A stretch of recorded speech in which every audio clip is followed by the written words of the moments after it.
Quirks are very important in helping you decide which players you should be using.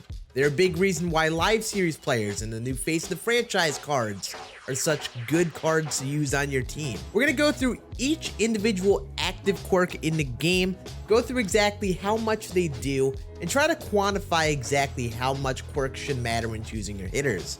It's pretty complicated and there's a lot of moving pieces with it. These are just the things I'm able to test and see visually in game, because some things are basically impossible to test. Without further ado, let's get into it. So first of all, you have two different types of quirks in the quirk screen. You have your active quirks and then your inactive quirks. Your inactive quirks are just quirks that show up on the quirk screen that describe an attribute threshold that a player gets. Example, Bomber. That activates when a player has a certain amount of power. These are the quirks that you'll see on many flashback cards that aren't like top snail cards and legend cards. So you'll see that there is some sort of combination of these quirks on these cards that don't actually do anything. The only cards in the game that will have active quirks are current players or cards based off of current players' season. So for example, a top snail card, which is a flashback based on a current player from this season, will get a card. However, that Christian Yelich card that is on the market does not have any active quirks. So we're going to go through all of the active quirks here today and cover the ones that will actually impact you in game. These are quirks that activate based on when you're playing, where you're playing, the pitch being thrown. So we're going to go through and measure at least the PCI sizes for the hitters, because that's the easiest thing to quantify and see. And then for pitchers, see if it affects the opponent's PCI size. I'll go through them in more individual manners here, but let's go through all of our quirks and what they all mean. So first we have catcher pop time. Catcher pop time is a quirk that'll show up for catchers, and good defending catchers will get the catcher pop time quirk. Catchers like JT Realmuto have this quirk, and they basically will respond and pop up to throw out runners quicker. So I did a side-by-side here between JT Realmuto and Mitch Garver. Mitch Garver does not have the quirk. JT Realmuto has the quirk. And just so you could see, here is the clip on its own. All right, so here's Realmuto throwing out a runner. Just normal speed, just normal.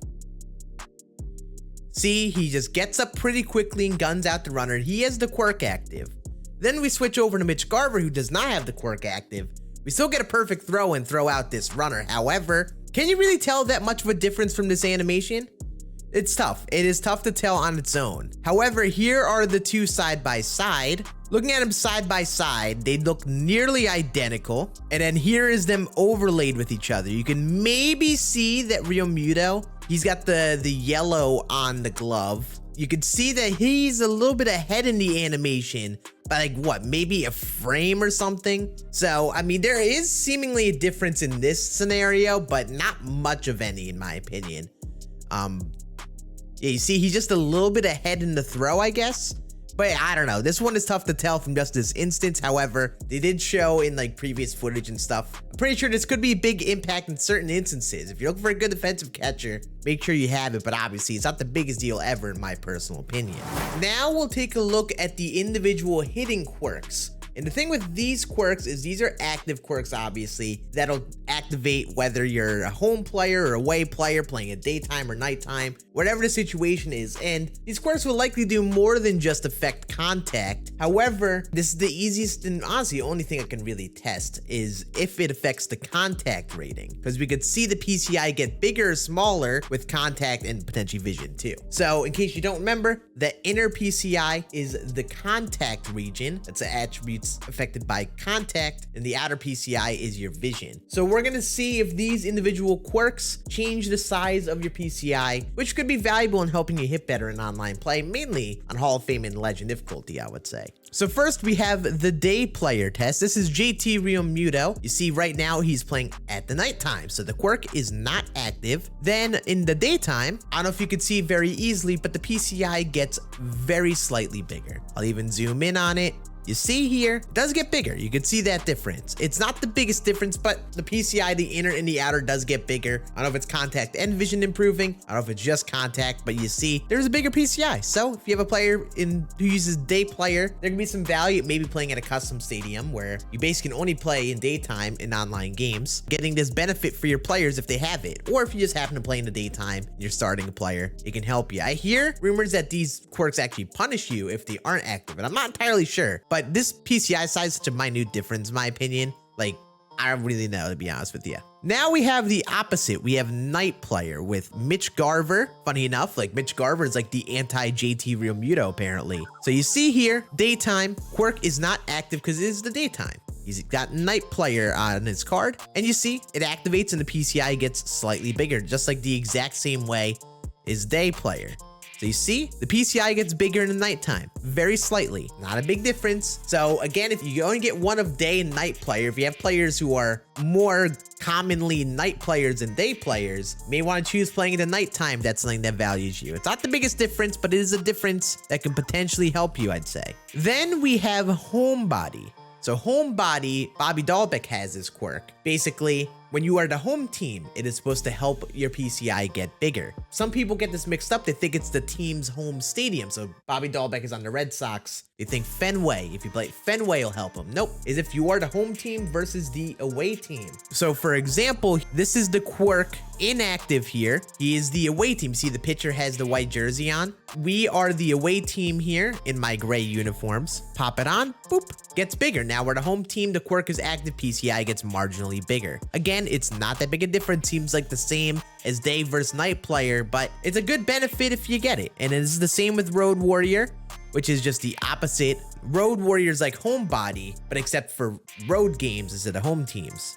You see here, it gets slightly bigger when it activates. Not the biggest deal, but something. I don't know what amount of contact that is. It's probably no more than 5. So, you know, it's an improvement. That is for sure. Not the biggest improvement, but an improvement for sure. Then we have Situational Hitter. Situational Hitter is a quirk that activates when there is a runner on third in less than 2 outs. So this hitter excels at hitting with runners on third with less than 2 outs. So Dansby Swanson has this quirk. You see, quirk is inactive. There's a runner on first. Quirk is active, runner on third. And you see, this PCI gets bigger. This is a bigger difference than the previous one. This is like a very noticeable PCI jump. The contact might honestly go up like 5 to 10 with this difference. So you see, runner on third, look at that difference. That's a big difference. Bigger than the other quirks, I would say. I would say on the list, I would put this quirk as one of the better ones just based off of this. Next, we have Fighter. Fighter is a quirk that activates in the 9th inning or later. So the player excels in the 9th inning or later. So if you're getting into extra inning games, I could have really tested this in the 3rd inning. I'm gonna be real. This took a lot of time. I did not test that. But we'll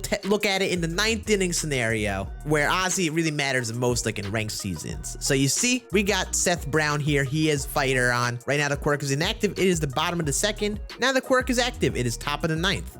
There could be a little bit of confidence at play because we do have a couple runners on. There could be a little bit of confidence, but you can see there is a sizable jump in the PCI here. Definitely a contact jump. Very similar to Situational Hitter, it seems like. A more noticeable one. Again, looking pretty good on this front. Situational Hitter and Fighter seem to be more impactful than home and road and day and night. Then we have the pinch hitter quirk, which will activate when a player is used as a pinch hitter. Alex Dickerson has this quirk. Right now is inactive. I started him in this game. Then when I put him as a pinch hitter, see, PCI gets slightly bigger. He's sensing a trend here. A lot of these quirks do affect the size of the PCI. And I will say, I do not think there's any scenario with confidence in this one. Very similar situation here. I would say this is definitely another sizable increase. It probably looks more similar to day and night player, I'd say, though. Not the biggest increase, but not as good as Fighter and Situational Hitter. But if you have a pinch hitter, like a Jesse Winker, I don't know if he has the quirk on this card this year. He's always a good one off the bench. There are other cards with pinch hitter quirks that could be valuable that we get out of tops now as we go. First pitch hitter. This is a quirk that activates before the first pitch is thrown into the zone. So when it's activated, their PCI gets bigger. You see Matt Chapman has the quirk. PCI gets bigger before the first pitch is thrown. Here, I'll move this over so you can see the count. You see? Nothing count. Before the first pitch is thrown, the at-bat, then a 1 count. So you see, that's actually a big jump. Like first pitch hitter, I think is another good one, like fighter, situational hitter. Except this applies every single at-bat. First pitch of the at-bat, first pitch hitter will be active. So this is a very common quirk that'll be activated. I would put this as personally number 1 as like a really valuable quirk so far on the list. Next, we have Unfazed, which is 2-strike count. So when a hitter is in a 2-strike count, the quirk will activate. So Elias Diaz here has the quirk. You see it's inactive right now. Right now it is a 1 count to a 1-strike count, then in a 2-strike count. Again, another big PCI jump. A lot similar to the other ones we've been recently checking. It isn't in 2-strike counts. So hitters like this can stay alive in the bats more often, get more foul balls, and so on. This is definitely a good one, I would say, as well. Definitely a good quirk that is a nice one to have if you do have a bunch of quirks. I'd put it probably right next to first pitch hitter because it's something that will activate in more at-bats than the other two, like situational hitter or fighter. Rally Monkey. This is a quirk that activates when the team is behind in the game.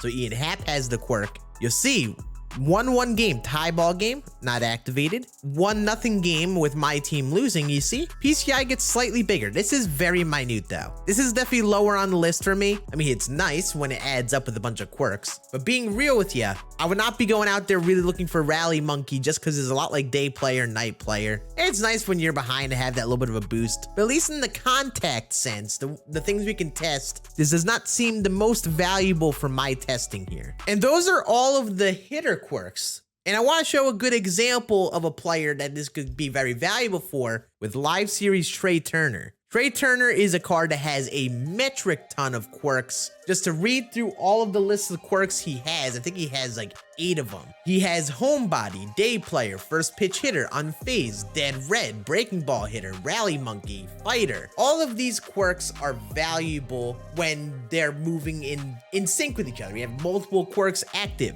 So in this scenario, it's a tie ball game right now. Not the first pitch of the at-bat for Trea Turner, but a tie ball game, 0-2 count. So right now he has Unfazed, Homebody, Day Player. So he's got 3 active quirks. And then these get inactive in this nighttime game, I believe. But also at nighttime game, he has first pitch hitter on here. You see, he has multiple quirks connecting here, activated at once. And it's bigger than just one quirk, which was first pitch hitter.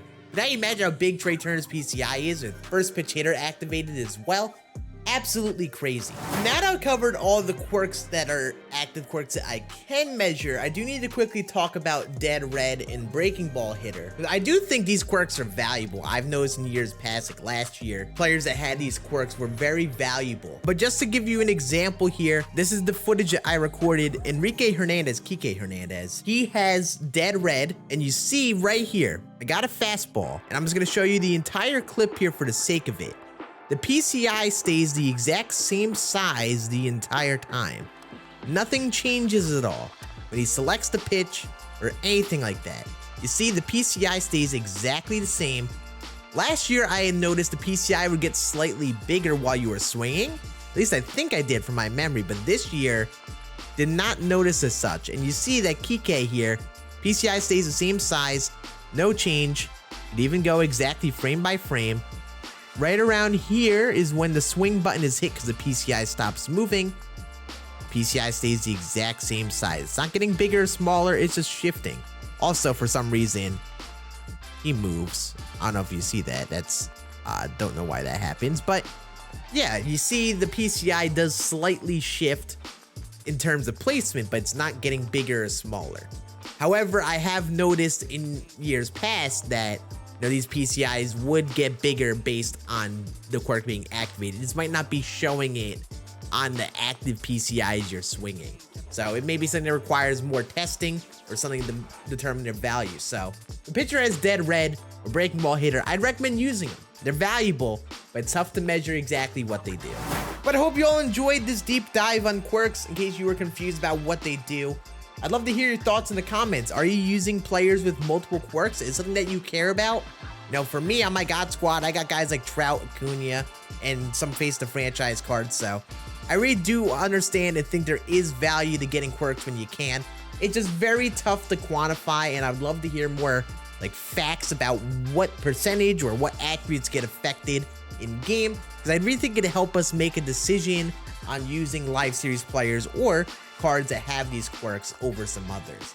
I hope you all enjoyed. Make sure you like if you did. Let me know in the comments, what do you want to see me take a deep dive on next? We'll be doing more of this throughout the year, and I hope you all enjoy this type of video. And I'll see you all again on the next one. Deuces.